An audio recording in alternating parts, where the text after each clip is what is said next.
Hey, Bruiser Buddies, this is Wrestling Nostalgia with Dave Dynasty. Before we dive into the episode, make sure you hit subscribe on the podcast platform you're listening on. Also, follow me on X at The Dave Dynasty and subscribe on YouTube by looking up Nostalgic Dave Dynasty. You can also buy one of my shirts at ProWrestlingTees.com/The Dave Dynasty. Now, enjoy the show. Welcome to 1 hour of the toughest, roughest wrestling you'll ever see. That's right, Dick the Bruiser said it all. The big question, have you got the endurance? Have you got the brains to get past the excellence of execution?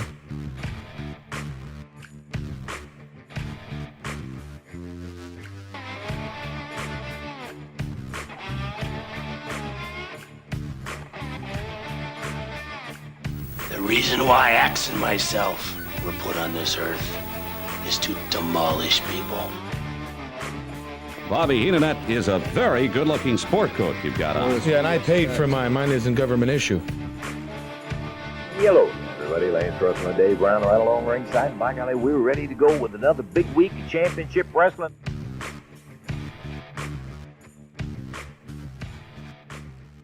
Greetings, wrestling fans, and welcome to Wrestling Nostalgia. I'm your host, Dave Dynasty. How's everybody doing out there? Hopefully you're all doing well. We got a great episode for you. I know I say that every episode, but I think it's true, right? I think we have some really great guests. I think we have some really great interviews, and that is no exception today, as this episode, my guest is the Blue Meanie. We talk about ECW and Philadelphia and what is hopefully a different kind of interview. We don't go over the career details date by date, like he's done 1,000 times. We discuss things a little differently, but it's very insightful, it's very entertaining, and I think it's just a great interview. So let's take a quick break, and when we come back, we'll have my interview with the Blue Meanie. Philadpelphia Games is a tabletop cards and dice game company that has enjoyed success for over 3 decades. Their first game was Champions of the Galaxy and was released in 1986. Champions of the Galaxy is a tabletop game that features professional wrestling over 100 years in the future. Humans, aliens, and monsters battle in the Galactic Wrestling Federation for belts.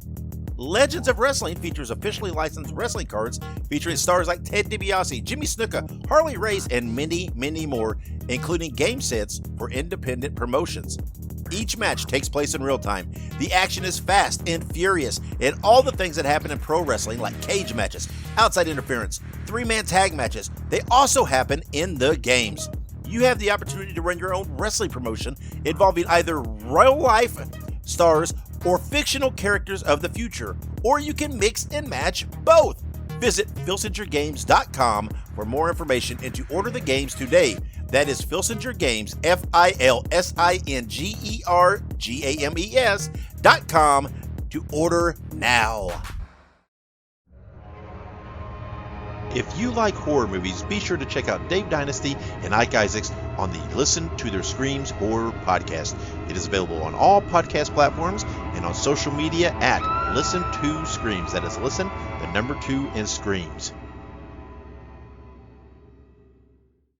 All right, welcome back to Wrestling Nostalgia. At this time, I'm being joined by former ECW and WWE star and host of the Mind of the Meanie podcast, the Blue Meanie. How are you, sir? Hey, how you doing, my friend? I'm glad we can finally hook up. I know. Yeah. You had sent me a bunch of messages I never got. And then like we have a mutual friend I ran into Squared Circle. Mr. Lawson. Yeah. Here we are. We are. I knew it'd work out somehow, some way. But let's talk about a few things. And I'll try not to ask you the same old typical career questions that everybody, I mean, we'll dabble in them a little bit, obviously, but I all that stuff's out there. If people want to hear that, let's start off. Everybody knows, right? Blue Meanie, born, raised, still live in Philly. Yes, sir. Avid Philly sports fan. Absolutely. Now try to explain to those of us who don't know on the outside what is different about a Philly sports fan. It's just I mean, I guess you could say we're the smart marks of the sports world, you know, just, you know, all those fans that you saw at the ECW arena, they were the descendants of the people who booed Santa Claus and all that stuff.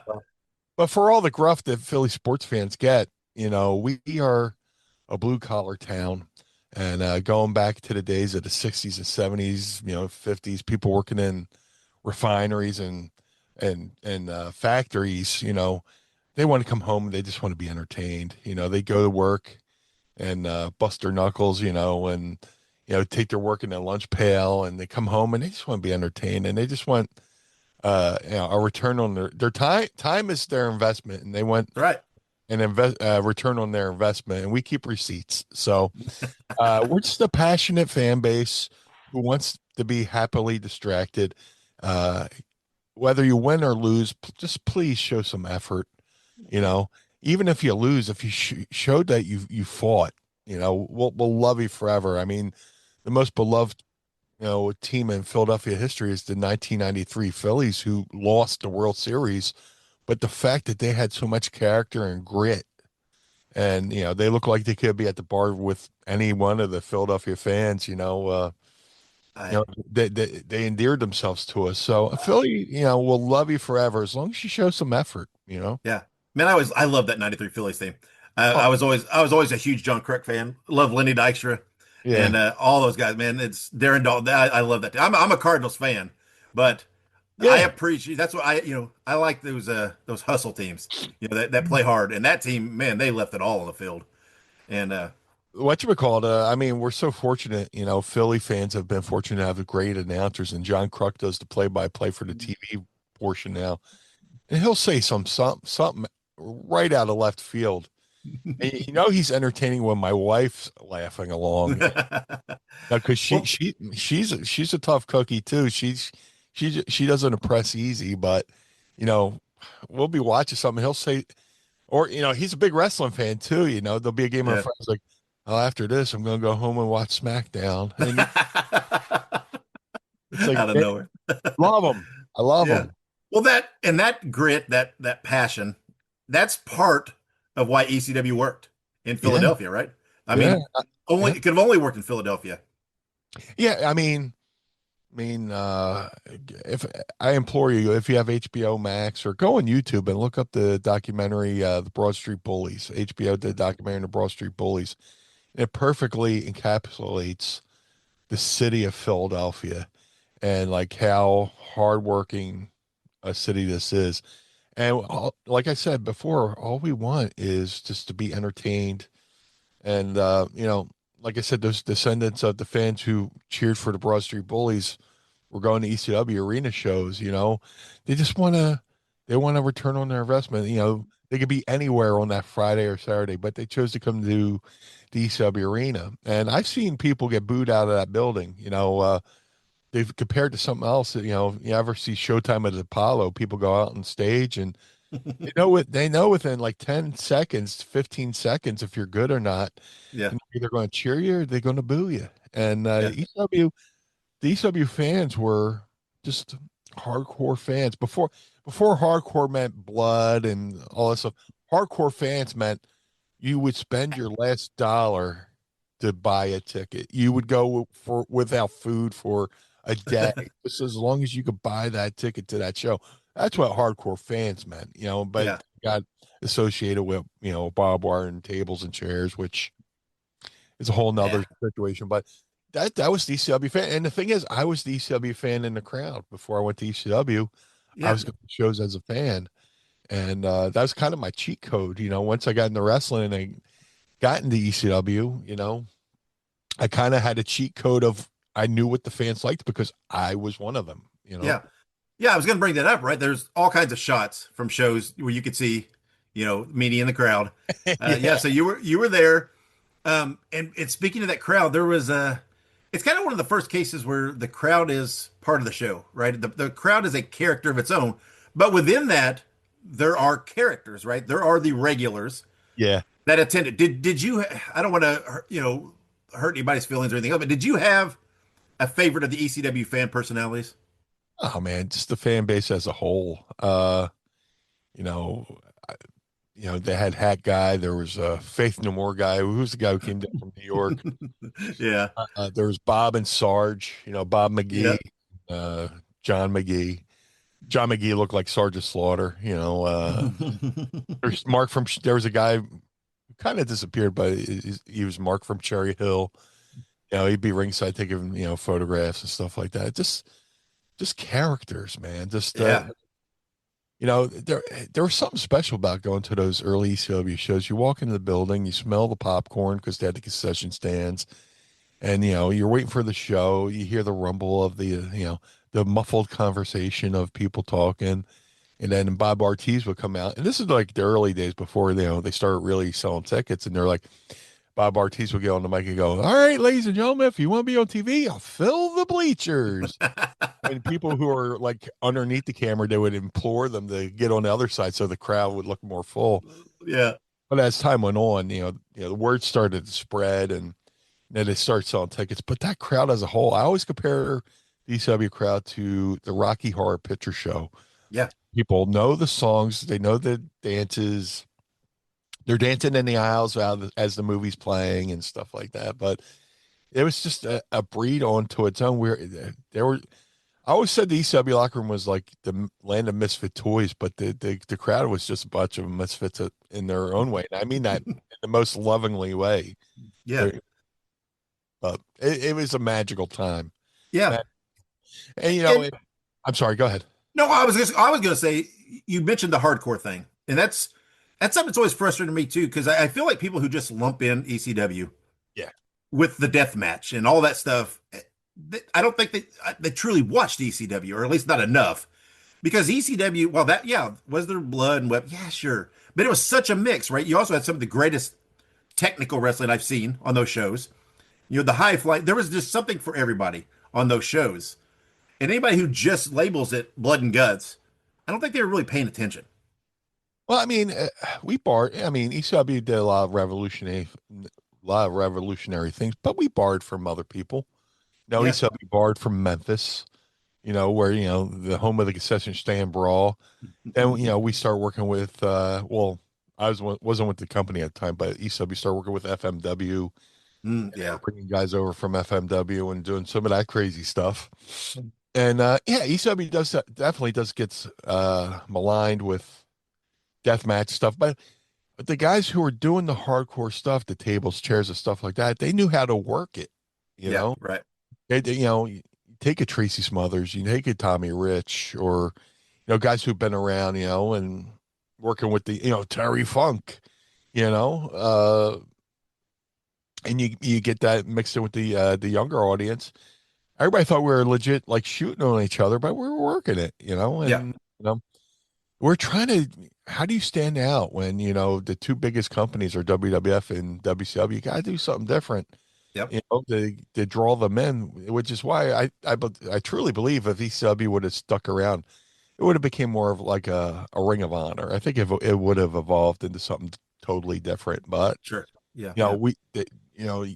you're gonna, if you don't have the budget for the pyro and the lighting and the music and all that stuff, you have to do something to stand out. And that's, where we, stood our ground, on the hard hitting action. And you see the stuff that's done now, it's like, man, we were working it.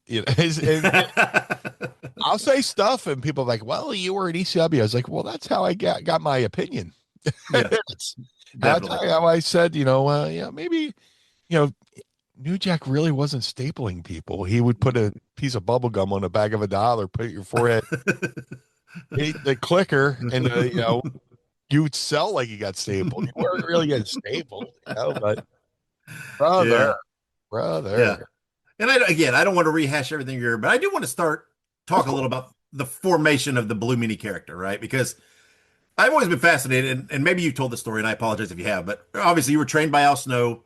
Working around the Midwest, the Northeast, and you say you got noticed by Raven on a Pittsburgh show. Is that correct? So how did he approach you? How did that connection at that show happen? Oh, we did a series of 3 shows. There's one in Baltimore, West Virginia, and Pittsburgh was the finale where I wrestled a guy who was doing the Batman gimmick, and Raven was wrestling a guy I went to Al Snow school with, a guy named Ray the Crippler Roberts, who was another character in his own right. And I was like, oh, I gotta watch this match. So I watched the match. I had already wrestled. I watched the match. The match is over. Raven comes to the back. I go, hey, I really enjoyed the match. He goes, hey, nice moonsault. I went, oh, you watched my match? So that night, we all, crashed at the promoter's house, hanging out, drinking beers, sleeping on the couch or the floor.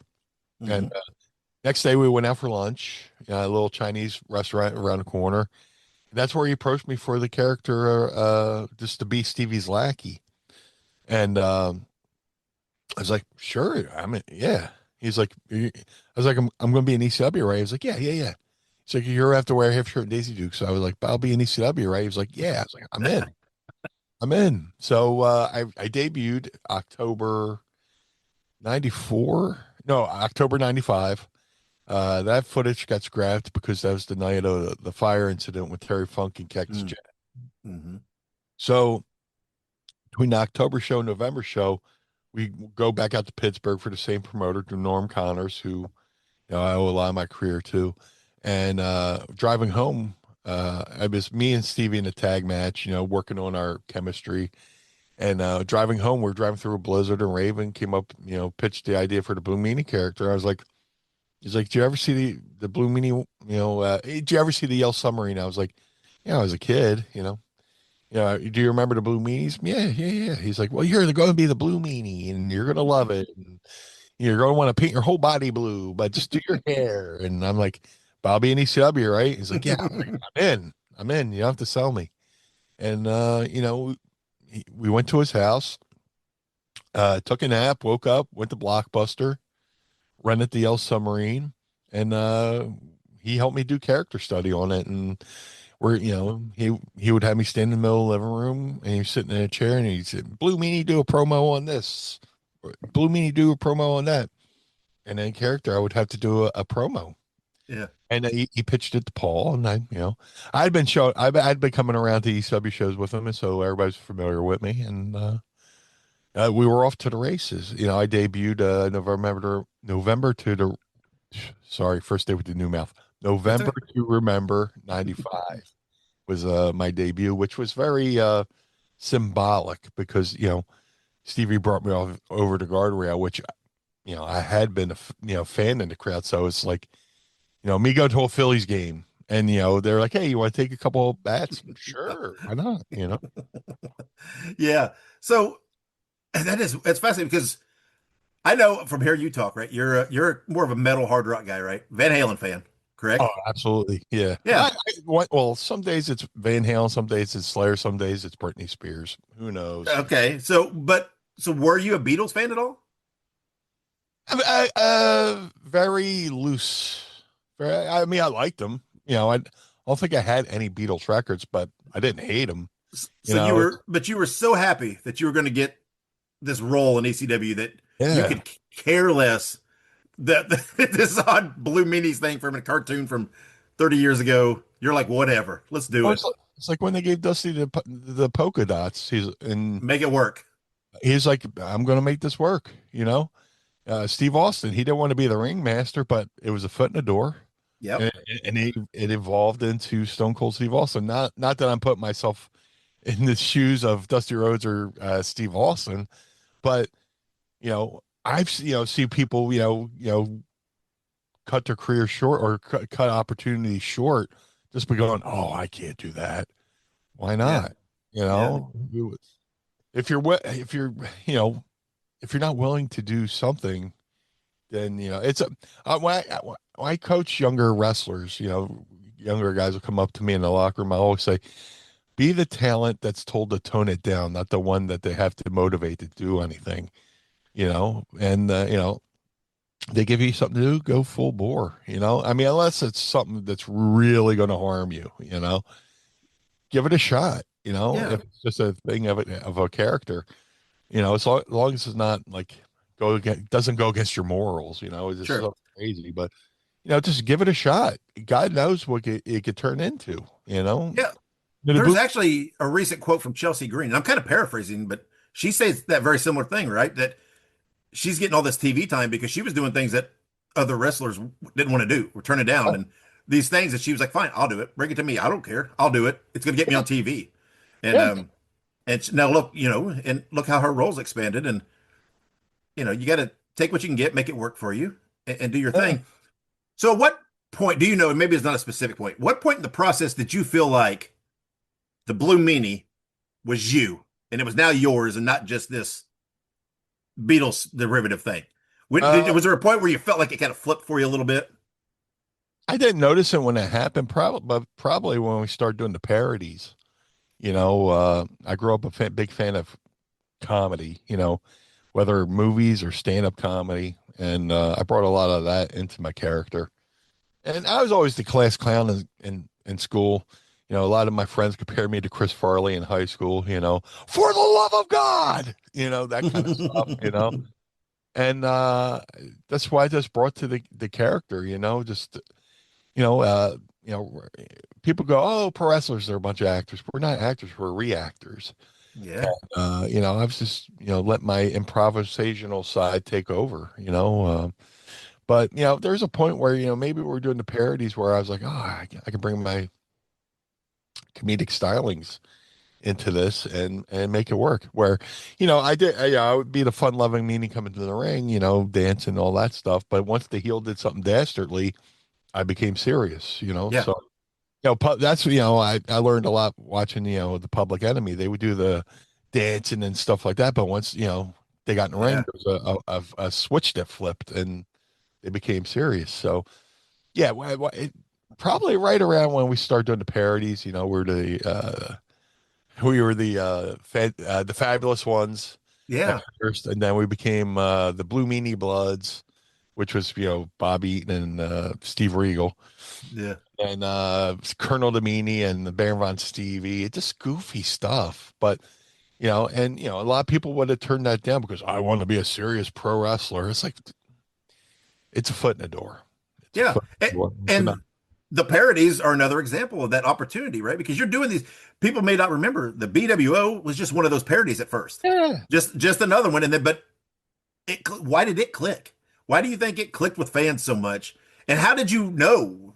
And how did you react when you saw, oh, they're latching onto this one? Yeah, the BWO is supposed to be a one-night thing.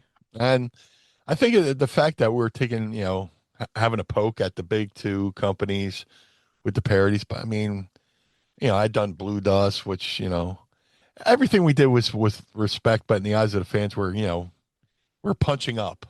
Yeah. We're punching up. Sure. And, BWO is supposed to be a one-night deal.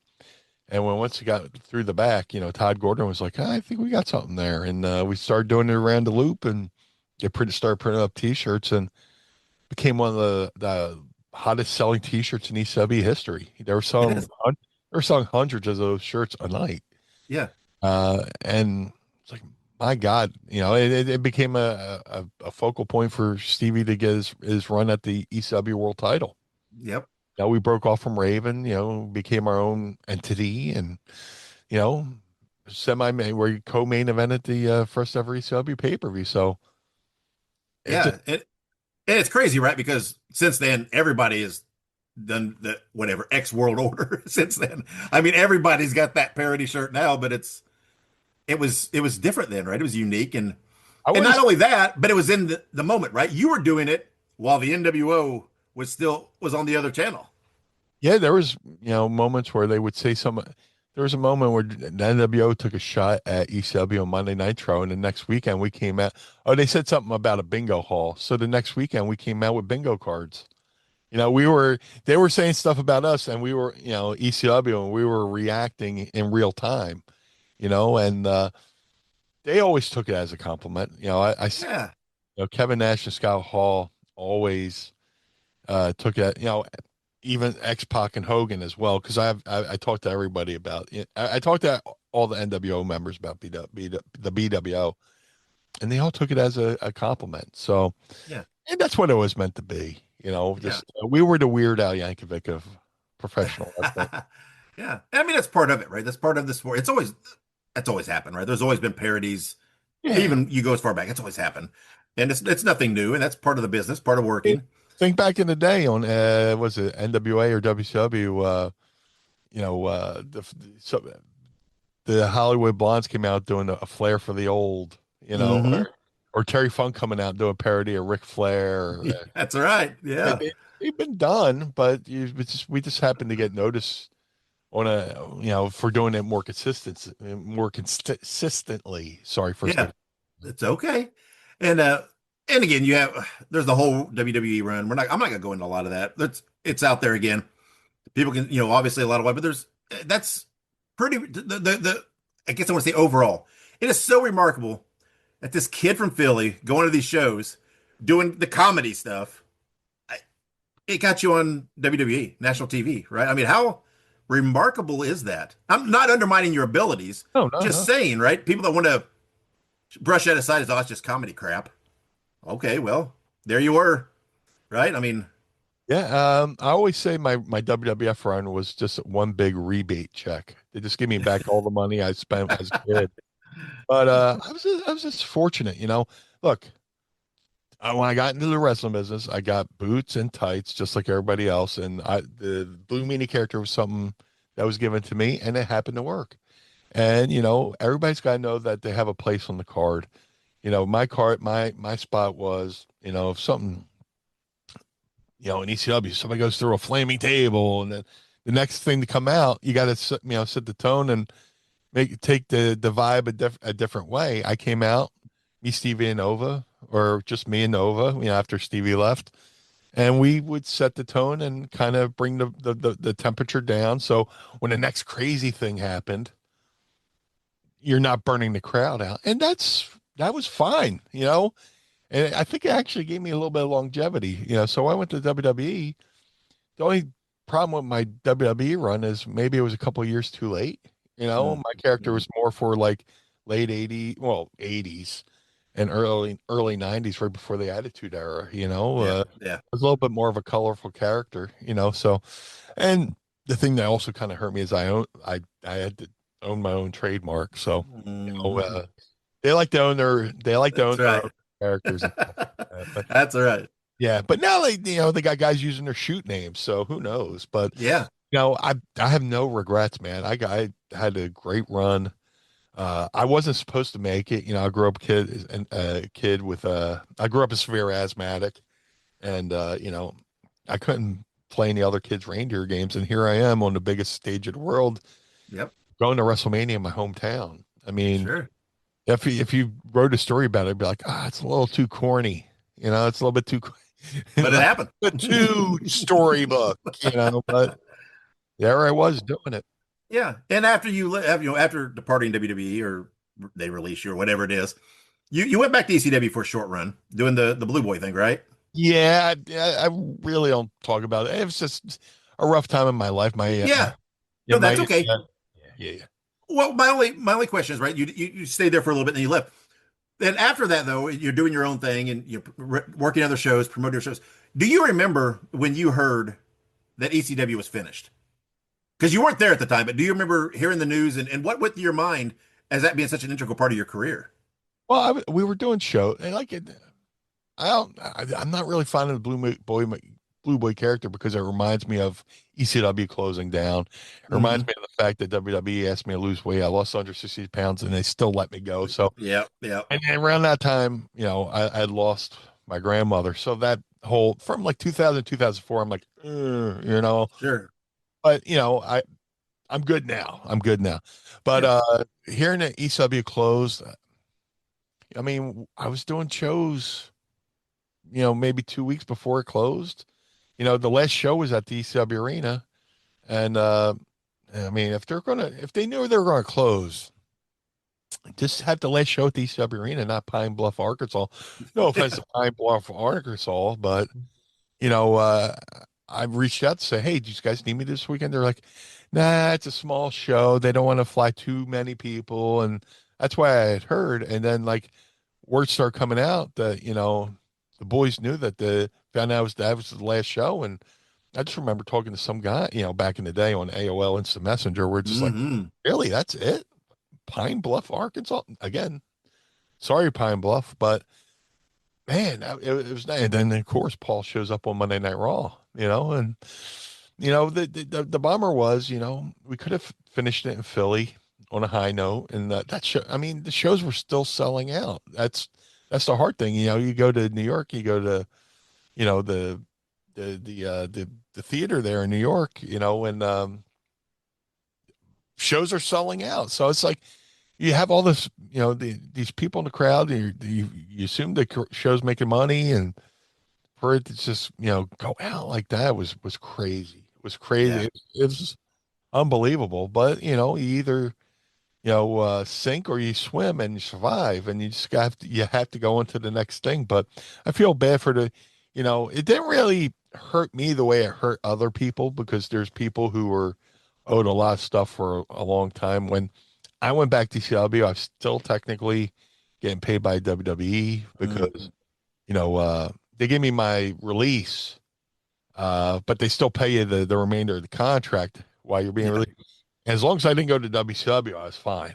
So they still kind of paid me. So I was getting something from ECW and WWE, but there's people who were going without checks for a while and losing houses, losing cars, and it's brutal. But all it needed, ECW just needed one deal, and I'll say that, and I believe it. One company could have came in and said, "All right, you're on TV. Here's some money," and they would have survived. Definitely, yeah.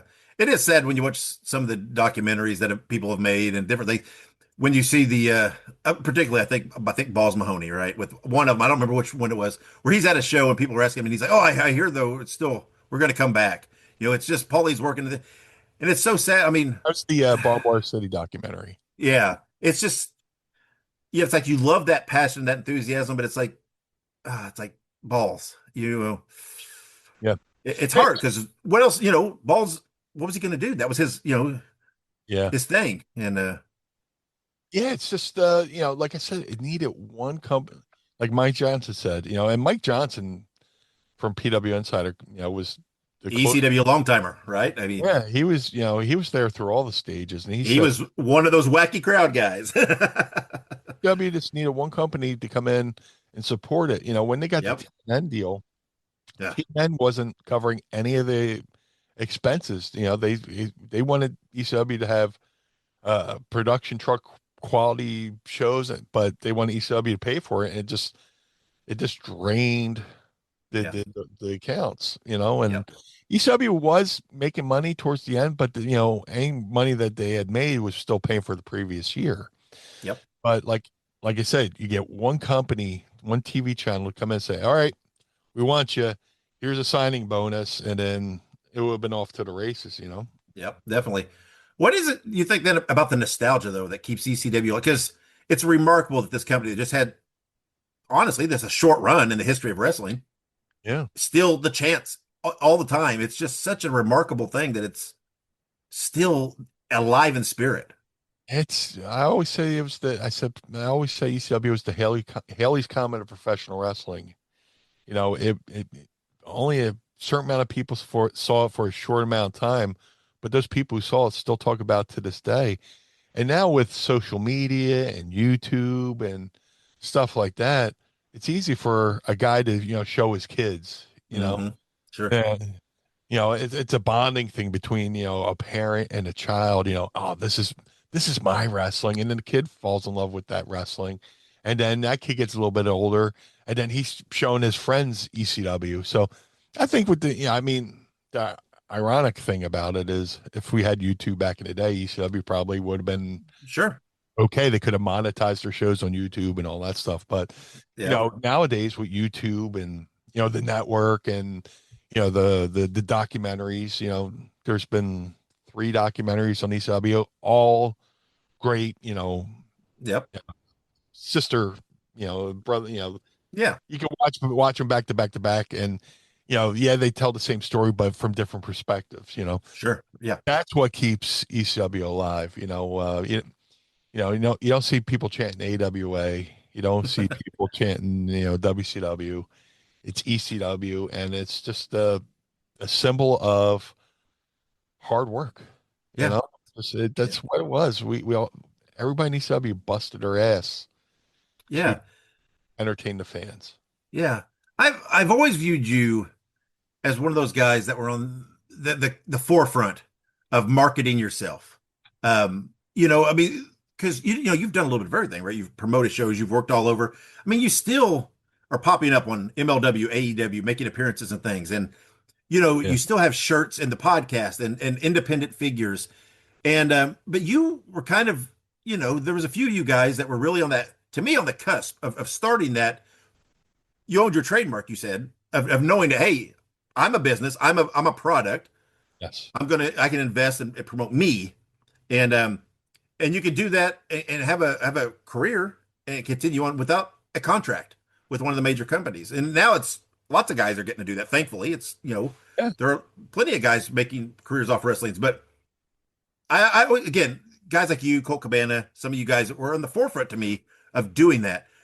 Was there a moment where you thought, this is where it's going, that maybe I can do this, or is it just that this is what I want to do? Was it a necessity, or you kind of reading the trends, or a little both?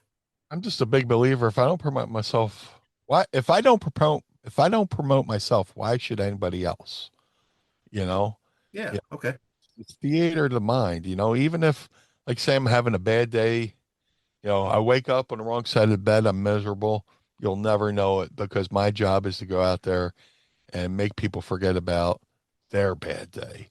And, if I could go, whether I could go to a show or a convention and try to make people happy, then I've done my job. And then through that, I can still, market myself, as this character. I always say I'm the Philly fanatic of professional wrestling. I'm like Barney, I'm kid friendly, but, just, you have to promote yourself. You have to sell yourself, because if you don't, why should a company hire you? Right. And if you're willing to do that for yourself, you'd certainly be willing to do it for any promotion that would hire you. So you'd be an asset to anybody who would want to hire you. So that's to me, it's just common sense. Yeah. I think I've always been fan friendly, going back to the early days of like the internet and, AOL and being on the grandstand, message boards and chats. The memories. Like yeah. I mean, I just recently I went to the residency AEW had here in Philly, and I've known Tony Khan for a while. And, one night we're leaving, and one night I'm leaving the building, the show's over. I'm still customary. I say thank you and goodbye to people. I see Tony, he's talking to the Young Bucks. I'm like, sorry to interrupt. Thank you for the opportunity. And I shake everybody's hand.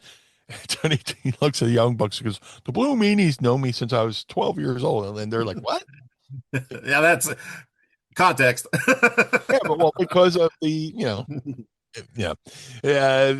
because of the early days of the internet and just being out there and put myself out there, promote myself, and it just, it could be a simple something as simple as going to the bank and I have blue hair. Be like, oh, I like your hair. Oh, it's for my job. What's your job? I'm a professional wrestler. You're a professional wrestler. Where do you wrestle? ECW. We're right there in Swanson and Rittner. Hey, maybe I'll come out and buy a ticket. There you go. That, just I did want to ask you a little bit. You are your own product, just like with this Definitely. product. Your product is your business. Yeah. You represent not only yourself, but the people around you. Yeah. It's a whole thing, but sure, it is. But and I get, my whole point was I really felt that you were on one of the guys on the forefront of that. And I think that's a pretty remarkable thing. I do want to ask you just briefly, I know we're going to wind down here soon, but you have dabbled in acting. Yes. And I've noticed as I look at some of your acting, there seems to be quite a few horror credits there, right? Are you a horror movie fan? A little bit. I just happen to have a good friend named Len Kabasinski who did a bunch of movies. He's got a company called Killer Wolf Films, and he brought me in to do a movie called Swamp Zombies. Early 2000s.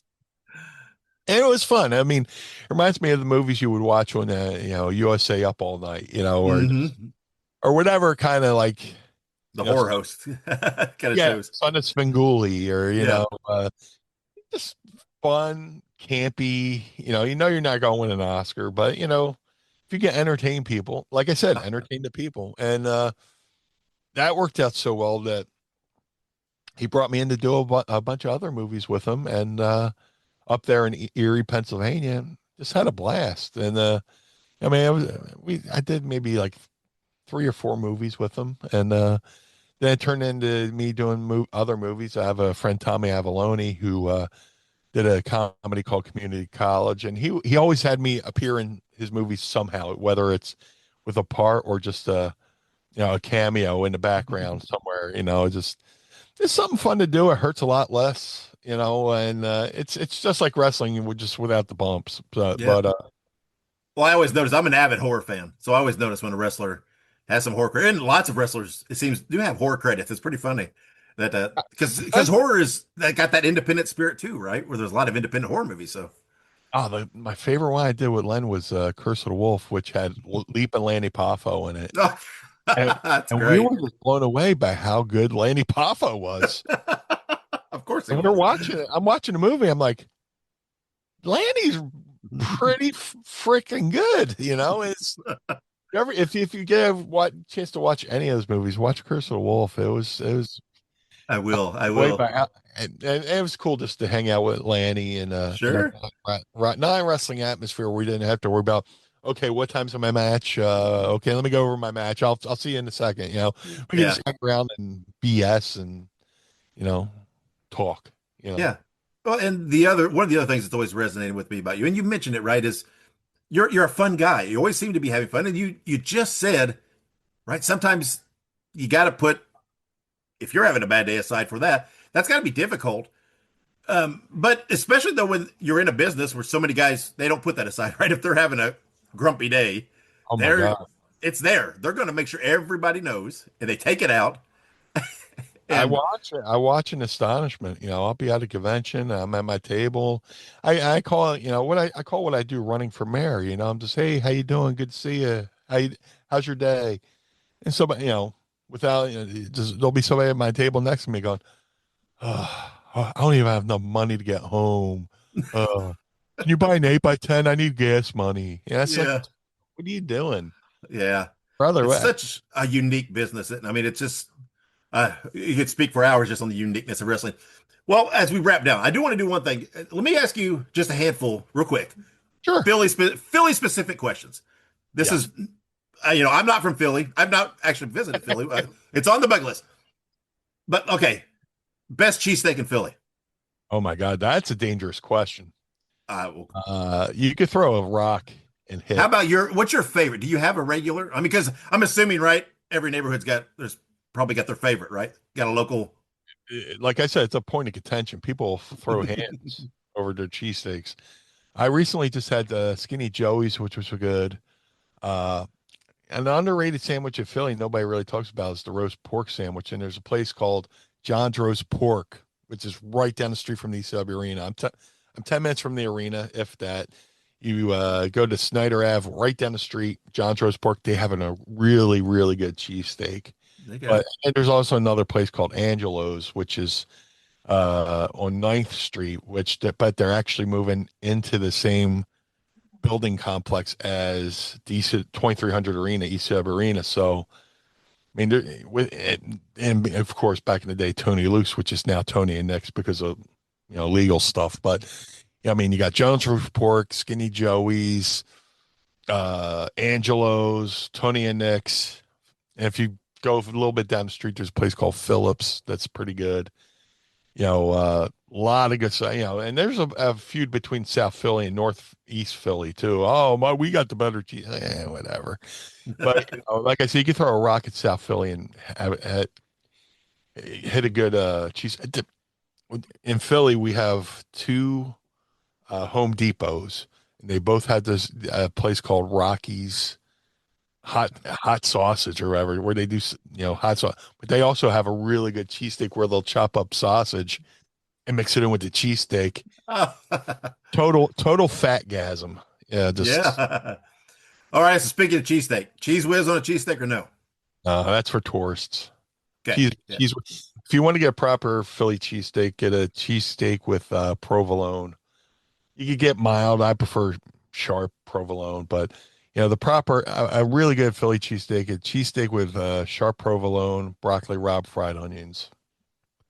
I feel pretty. I live in Pensacola now, Florida. Okay. And we have it's called Phillies. It's a cheesesteak, but this guy's he's born and raised in Philly, and now he lives here, and so he's kind of the one here. But yeah, I've heard people say that's pretty good, but Cheese Whiz is okay. No, they don't do the cheese. They don't do Cheese Whiz. Oh, okay. No Cheese Whiz. No cheese whiz. It's too. They're one of those. Yeah, they're one of those places. If you were to ask for Cheese Whiz or mayo or something, they would literally tell you to just go somewhere else. yeah. Ketchup or yeah. All right, so what's So what's your favorite Rocky movie? I'd have to say Rocky IV.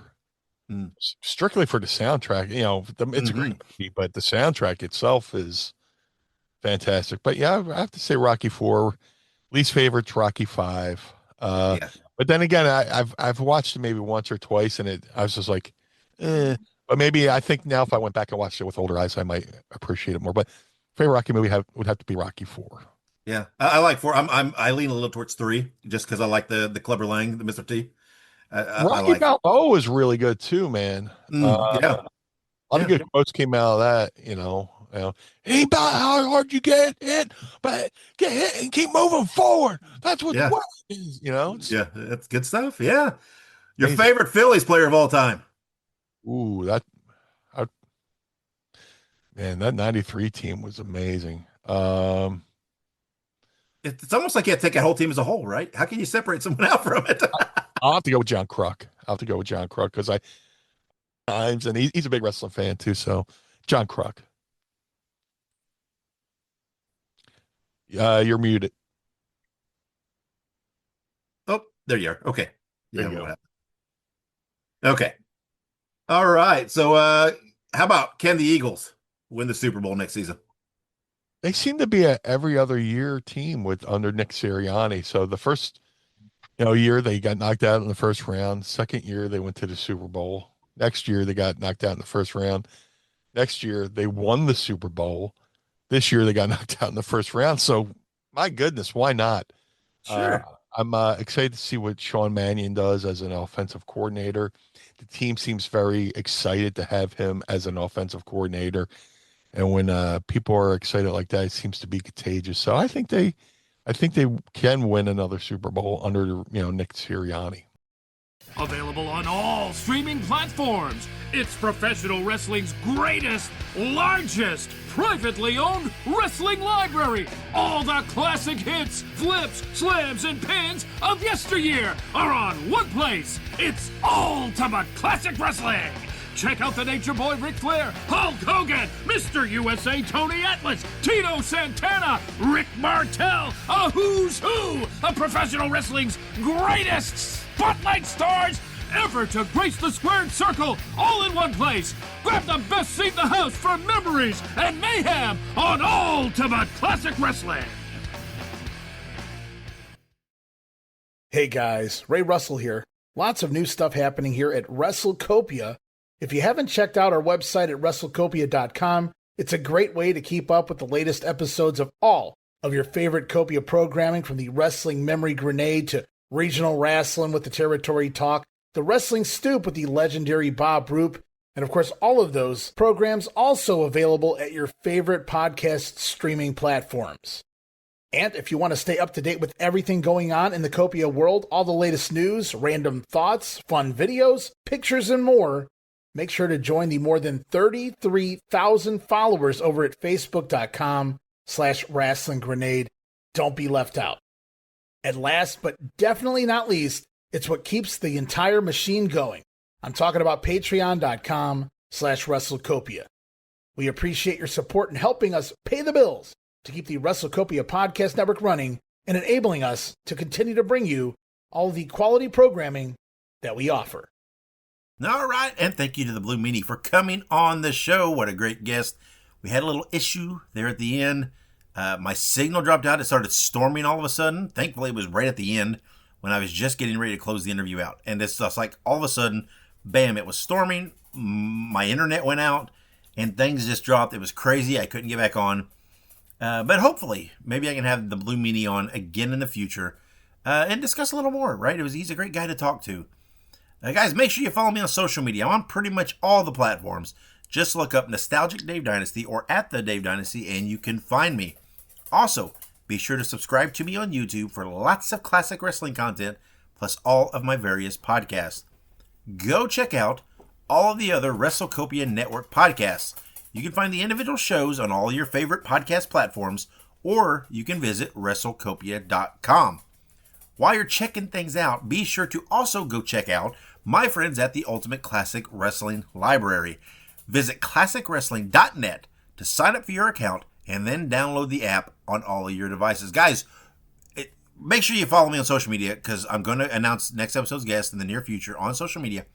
I will also be posting up some unboxing videos from the Nerd Closet. Sent me some more of their Matt Maniacs line. Guys, I'm crazy about this action figure line. They are so cool. But there'll be more unboxing videos coming up to my YouTube channel, and I will share them on social media. So make sure you subscribe to YouTube, follow me on social media so that you get to see all this. Some very, very cool stuff.